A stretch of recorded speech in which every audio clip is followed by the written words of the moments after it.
Hey guys, let's jump into it. I think that the importance of workplace and professional communication is that it's important and unique to each job that you're going to work at. Every job is different. Every person you work with is different. So I believe that even though you can have like a certain standard, I think that you can have multiple types of standards of workplace communication. I know that that's kind of might be a little bit out there, but on page 208, the book asks many questions like how do you select the correct format to get the message out? Is it appropriate to send this in an email? What tone should I strive for, etc.? You know, like you guys ready to get the point. In response to those questions, I would say it kind of depends in some ways. I know it's not the most logical idea, but I think that if you have like a chill boss who you can communicate with, like a buddy, and then maybe if he needs like an email update, you could just send him information he needs instead of formatting it in a certain way. So, for example, working at Taco Bell, I've worked at multiple different stores, worked with multiple different people. We have district managers, which we call area coaches, which kind of run multiple stores at a time. And so one of them was actually an outside hire because Taco Bell does a lot of internal promotions, but one of them was an outside hire. And before they made him an area coach or district manager of multiple stores, he was actually hired to be a general manager of one restaurant, which was the one that I worked at, and we actually trained him. I got to help train him to become a shift, like learn all the food, learn all the internal stuff of Taco Bell, become an assistant manager, become a GM, a general manager, and then eventually he became an area coach. And so in growing with him in that kind of way, I became friends with him, and we like he's someone I could have a beer with or something. Like it wasn't like he's the boss, I'm the employee, kind of like know your place. And so in doing so, he kind of became when he ended up becoming the big boss uh, and taking over a lot of Spokane stores. When I had to send him emails or send him information or anything, sometimes I could just shoot him a text and I could say, hey, this thing happened. I just wanted to let you know. Do you need me to do any paperwork on it? And he'd just say, nope, I got it. It's all taken care of. So and I know that's not how it is at all jobs. I know, like when I worked at Comcast, I everything was very structured. Like I would go through a supervisor, who would go through a manager, who would go through whoever, or I'd go through my SME, my subject matter expert, about a question before I could go to my supervisor. Like there's just kind of different structures there versus Taco Bell. But at the same time, at Comcast, I also didn't have a lot of I wasn't really like friends, I guess, with my boss. Like my boss was my boss, so I just kind of see that as it's a little bit of a difference on, uh, I guess, personality or workplace structure and how you know them. And then actually on the impact of structure when writing for a workplace, I think that that's actually quite a bit more straightforward because I kind of interpret that as that's what you're trying to get your reader to get out of your message. So, for example, the book on page 209 and 210 explains how you need to have a clear idea of what you want the receiver of your message to get out of it. So, when you're sending it as the sender, are you requesting something? Are you trying to have something clarified or clarify something for somebody else? Is there a typo or a misspelling that you didn't catch?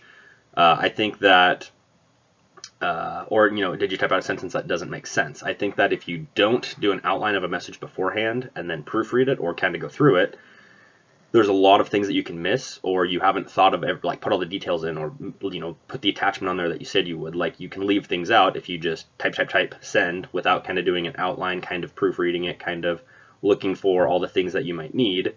And I think that if you do your due diligence and you set things up ahead of time and proofread them, make sure there's no typos, make sure everything's grammatically correct at that point, then I think that if you send something that's good, professional, and you put your all into it, you'll get the same feedback back. Someone will read it, they'll put their own thoughts, their professional response back into it, and then send that back to you. In terms of direct and indirect messages, I think that there are some good examples. Again, on the text 209 and 210, they talk about general language and specific language, and they actually give kind of, I think, a good example about lunchtime. The indirect that I summed it up that they summed it up would be, return from lunch in a timely fashion. Whereas saying, well, that's kind of an indirect way of doing it. Instead of saying return from lunch at 1 p.m., it's more direct and more clear, and you have a set expectation now. Sorry, I just lost my spot. And then okay, and then I have two examples for both of these instances actually in terms of lunch. Again, when I worked at Comcast, everything was done actually on a clock down to the minute. So when we were on our systems, it was kind of I was a retention agent at a call center for Comcast. So basically what happened is we had an hour for lunch. So when I went on my lunch, I was on lunch and if I went on lunch at 1 p.m., I had to be back by 2 p.m. And if I came back a little bit late, I had one supervisor specifically who would actually message me and he would say things like, you're a minute late. What's going on? Like, next time this is going to be a write-up, or next time it's going to be, you're going to get, we did like points or something. If you got like five occurrences, if you got 5 occurrences or 5 points, you would lose your job. Things would happen like that. It only ever happened once, but his mindset, which I do agree with, was you have an hour for lunch. You should be able to clock out. If you're going to go get something to eat, have enough time to drive there, pick it up, get it, eat it, bring it back, do whatever you want to do with it, and then clock back in. An hour is actually quite a bit of time for lunch, so I did agree with him there. I was just, young and, I don't know, young and dumb.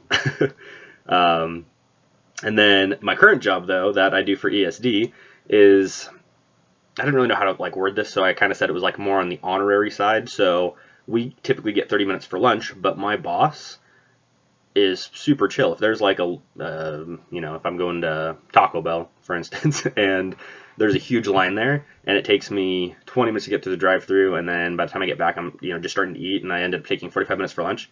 He's fine with that. I can work an extra 15 minutes later that day. I can work an extra 15 minutes the next day. As long as I make up my time in the end, he's pretty chill about it. And there's actually times where he'll take us out to lunch, and sometimes he'll take an hour that he'll buy us lunch or something, and he'll just, he'll say, make it up if at the extra half an hour, the next day or later that day or whatever. I mean, for the most part, all of us actually work pretty diligently, pretty long hours, and we're pretty honorary. Like, I guess what I'm saying is, like, if I really wanted to not be like on my honor and I wanted to not work the extra 15 minutes, I could probably get away with it, but it's not the right thing to do, so I would never do that. But I mean, he trusts us enough that he's not going to necessarily go check. He's just going to trust that we're going to do it. So that's one thing that, I guess, just in terms of trust, if you don't abuse that and you make it work, it can work out for everyone and work out in terms of, however you want it to work for all your coworkers. And the whole point that I'm getting to is he was just much more lenient with that, and it's just this another side of seeing a different kind of company and how they do things. And I kind of like it. And then in the most common types, or the 2 most common types of communication, I would say are email, phone, and then actually being in person is right up there with them. And I know phone and in person aren't necessarily written communication, but we typically do lots and lots and lots and lots of emails. It's not uncommon for me to get 90 emails in a day, whether they're work orders, emails from people who need help, like a help desk type thing, tickets that come in, like whatever it is. I get tons and tons of emails every day. And then primarily, though, what we will send out are we will send out lots of proposals to the schools, and they talk about proposals and emails a lot on pages 219 and 221. We do a lot of proposals for, like, if we're trying to bid on a school to, like, if they need help with IT, we'll make a contract and we'll do a proposal and we'll say, hey, we can help you out with this, this, and this. Would you like our help? And they'll kind of say yes or no in a gist, not exactly like that, but that's generally how it kind of goes. And then when we do send like emails, or when I send emails, we do have kind of a business structure where generally whoever we're sending it to at our header will say something like, hello, Bob. And then if it's, depending on how long it's going to be, what's in it, we'll do kind of paragraphs like details, details, details. And then at the end, once everything's kind of said and structured how it needs to be, it usually will end with thank you. And then we have like our signature. So it'd be like Aaron Hilfiger, and then basically my details without, getting specific and personal on them. But then all my details, my credentials, all the stuff that they need to see from me. So they know I'm like a verified person who's allowed to send them this email, and someone that's actually, going to help them and work with them throughout. So yeah, that's what I got for Module 2. Thanks.